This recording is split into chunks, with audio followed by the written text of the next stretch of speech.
Hey all, today we are talking about discomfort tolerance. I know it sounds like a big thing, but it's actually not. And there's a spectrum here. If you have a very low tolerance for being uncomfortable, that's probably not a good thing. And if you have a very high tolerance for being uncomfortable, that's also not necessarily a good thing. Why? So if you have a very low tolerance for being uncomfortable, that means in a lot of situations, in a lot of times, in a lot of places in your life, you'll be uncomfortable and being that uncomfortable will make it very difficult for you. So you'll have a negative reaction, meaning that you might want to leave that situation, or that might mean in a lot of people's cases, they won't leave their house, for example. And so that's kind of one extreme of this. And then the other side of this is if you have a very high tolerance for being uncomfortable, then again, that is also can be a negative because now you have a very high tolerance for this discomfort. And so you won't actually do anything about being uncomfortable. And why is this important? Because as trans people, and I know a lot of us have dysphoria, but not everyone does.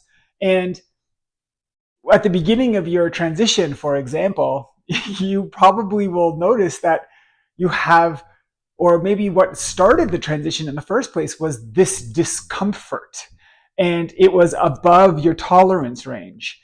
And sometimes it happens very slowly. Let's say your tolerance is here and your discomfort is here. And then as you start kind of learning about yourself and you start seeing the things that you want, your discomfort starts rising. And then eventually it comes to a place where it passes your tolerance. And then all of a sudden you're kind of forced to act, kind of thing, to do something about this discomfort. And a lot of times, we call that dysphoria. We can call that dysphoria, for example. My dysphoria was very minimal and it didn't really bother me, blah, blah, blah, blah, blah. Subtrans girls, for example, they don't have bottom dysphoria, or they don't have hair dysphoria, or they don't have whatever. And then it kind of results in a place where they don't have to do anything about it. And that is actually a really good thing, of course, that they want to be comfortable and they want to be happy with themselves. And of course, there is a happy medium with discomfort tolerance, right? But what I have noticed in the work that I do, helping girls kind of get to that next evolution or that next level for themselves, is lots of times when someone starts their transition, they start doing things, they got this gender euphoria as they start tackling for some of us, a very crippling dysphoria, this crippling discomfort, or the discomfort is so much higher than their tolerance. And then slowly but surely that starts going down. And then they get to a place where now they're kind of comfortable, but they're not actually necessarily that comfortable. It's just that it's below their tolerance level. So they still have this discomfort with themselves, possibly with where they are in life. And this isn't just a trans thing. This is an everybody thing.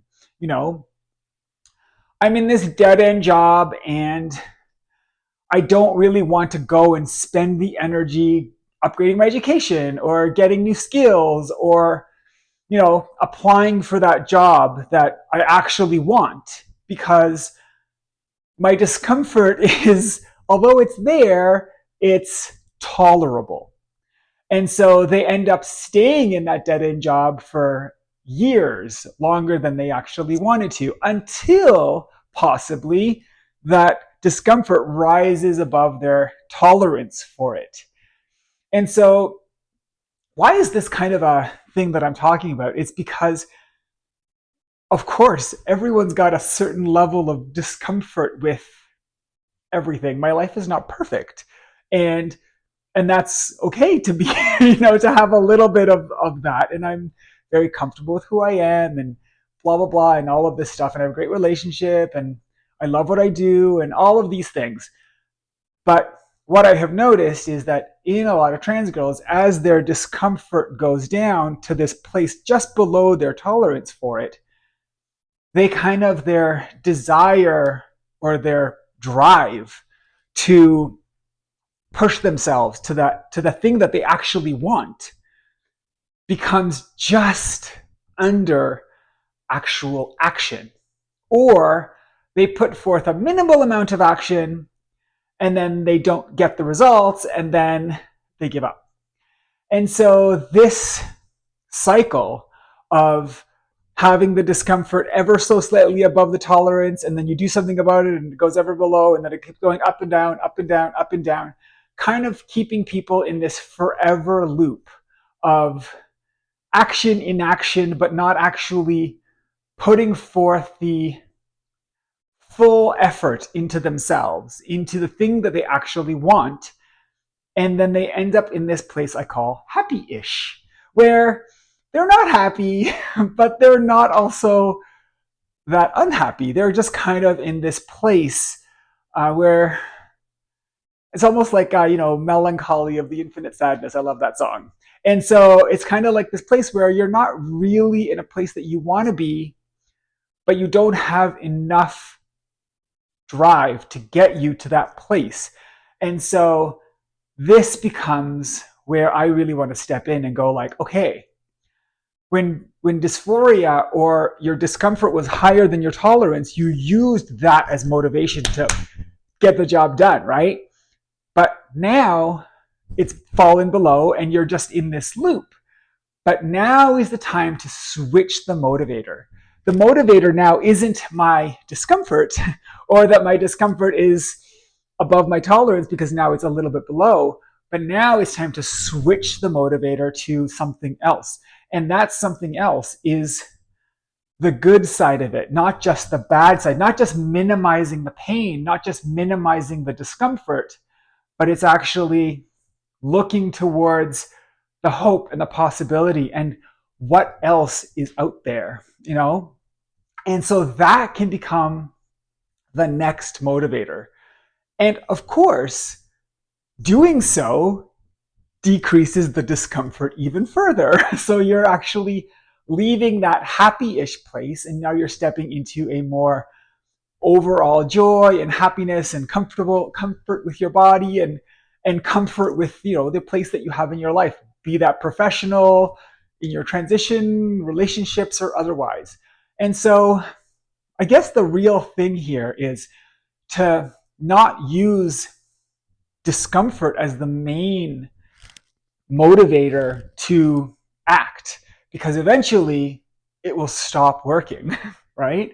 Of course, use whatever it takes to get you to the next place. But what I have seen time and time again is as soon as people get to that place where their discomfort is still there, they're still not happy, but it's below that tolerance for that discomfort, then they just going to be like, okay, well, whatever, I'm here. I'm close enough. I'm not really here, but whatever. And I'm like, well, but you're not actually where you want to be. You're close to it. Maybe you're not actually that close to it. Maybe it just means that your tolerance is really high. And so now it becomes, let's switch the motivator. Let's switch what drives us to act. And now it's like, okay, I want to have this career. I want to, be a doctor, or I want to do this, or I want to upgrade my skills. I want to continue on in my transition. I want to, feel even more comfortable in my body.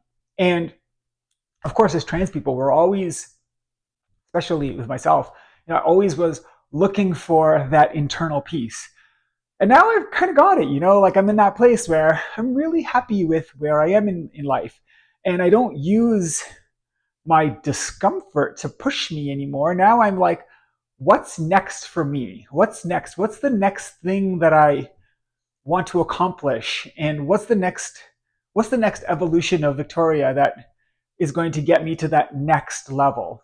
Not just being complacent and, parking myself right in that happy-ish place. So let's keep shooting for the stars kind of thing. So use it. Use that drive and that desire that you have for what's next for yourself as the thing that's going to get you to that next happy place. Promise you, it's well worth it. Love you all. Bye.